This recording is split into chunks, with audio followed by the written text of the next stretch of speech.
Dr. Jaffe, what would someone need to do if they have an elevated serum iron level? Are there specific additional testing that you would recommend to do? Any dietary guidelines there? Very important question, because when I was a young doctor, if iron was high, you restricted it. If iron was low, you gave it.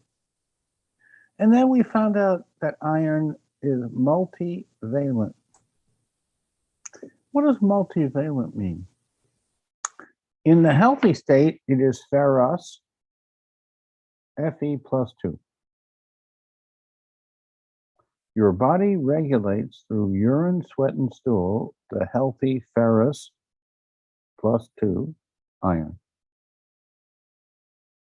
What about ferric iron?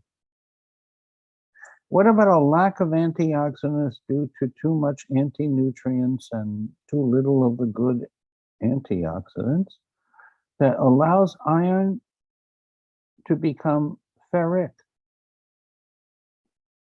plus 3? That'll kill you. Hemochromatosis, hemosiderosis are excess of ferric iron due to a lack of antioxidants. Therefore, you need to do the C cleanse based on our recommendation of the C cleanse to reduce the redox potential. What's that redox potential? It's the oxidation reduction potential of the cell. When it's low, you're healthy and resilient and repair and elective. And when it's high, you're almost just barely surviving. So in the last half century, we have found out it's not as simple as iron up, iron down. And we have helped thousands, maybe hundreds of thousands, maybe millions, we don't know. But we do know that when you treat the system properly with enough of the good, and you biologically remove the bad, you get better results. So are your red cells up or down? Is your lead up or down? Is your platelets up and down? Is your white cells up or down? Are your granulocytes up or down? Well, those are indicators. Those are important. We want you to understand the meaning of the measurement. If the measurement says your cells are too acid, we want you to become more alkaline biologically.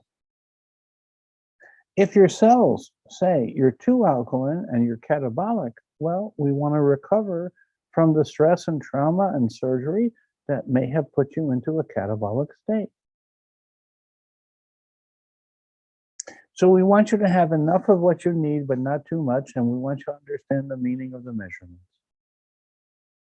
And that's especially important in regard to iron, and so we recently released the synthesis of the last half century in my research and clinical experience in regard to iron.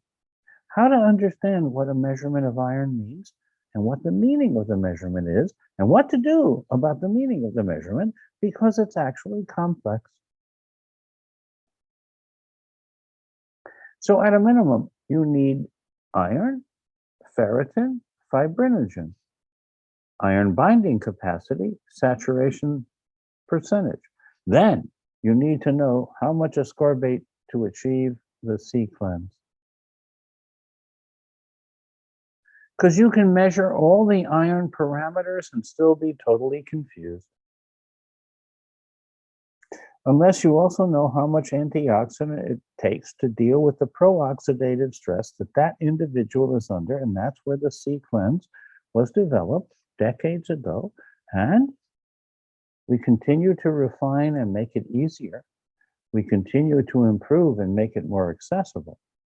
But it has saved many people from surgery. It has reduced many people's suffering. It has helped many people. So please understand iron as an indicator, not as an absolute. It's not good or bad, it is iron. You need iron in the right place in the right way at the right time. And you don't want too much and you don't want too little. It's called Goldilocks. If you've never heard of Goldilocks, go back to children's stories. Goldilocks is always the right solution.